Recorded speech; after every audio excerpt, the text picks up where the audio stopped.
Garden ants can be a mixed bag in your garden. Some help out, while others can cause real headaches for your plants. We are bighomeprojects.com, your go-to website directory for trusted contractors and job opportunities, and here are 7 signs. Your garden ants may be harmful to plants and soil.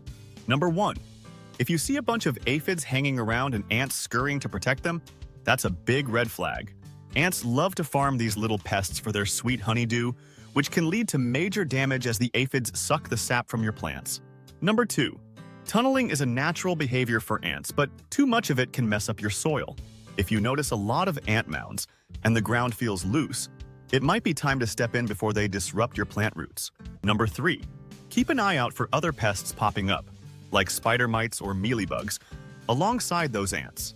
It's likely they're protecting these pests from predators, which can really hurt your plants if left unchecked. Number 4. Watch for signs of plant distress, like wilting or yellowing leaves. Ants can indirectly cause this by nurturing harmful pests, so if your plants aren't looking good, it's time to investigate.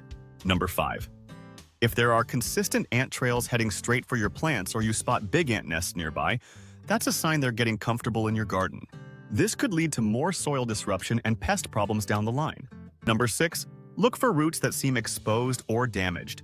This could be due to ants tunneling too much.